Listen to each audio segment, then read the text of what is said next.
Ito yung ating battery na LP24250. Solar yung casing niya, pero yung laman sa loob is BYD. Papakita ko sa inyo kung ano yung load niya, no? And then price niya sa ngayon hindi pa rin nagbabago, nasa 48K to 47. So 250 each lang, no?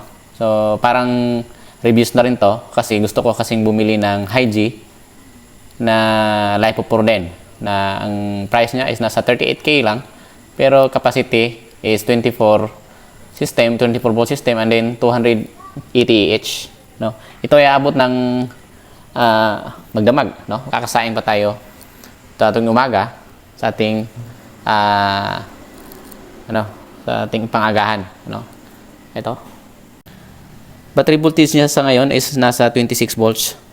Pero yan yung stage ng battery na napakakunat, no? Ito yung inverter natin. And then low voltage disconnect nito kasi naka-unattended mode siya is 25.6. Yan. Ayan. 24 volt setup. Okay guys, ito yung load ng ating solar. Ito yung aircon natin na nagdadala nito, yung 24 volt system ko na battery na LP24250. LiPo4 BYD siya, no? Swak siya sa ganitong klaseng aircon na Astron, no? 1/2 horsepower, inverter class C. Kahit magdamag, basta yung battery natin naka full charge kahit 24/7, ito swak na swak sa solar natin, no? Ang kagandahan kasi nitong aircon na to is compare siya sa non-inverter aircon is hindi siya masyadong matakaw compare sa ibang aircon. Yung battery ko na LP24260, aabot siya ng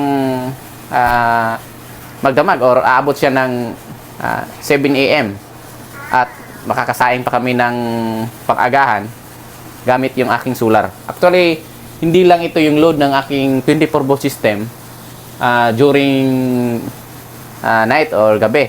Meron din akong load dito. Ito isang ceiling fan, exhauster, at ito wifi.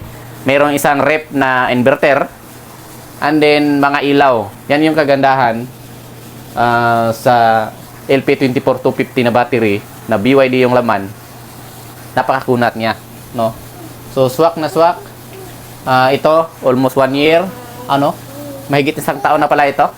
Ang price nito is nasa 4,700 lang COD. Shopee na namin nabili. Astro, napakaganda.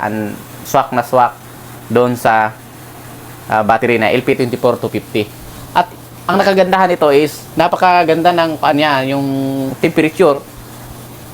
Yung gamit ko nga temperature dito is 27 temperature lang, no? Yung cold niya is 27 lang. And then naka-auto mode lahat. Yan yung gusto ko sa dito. Meron din siyang remote.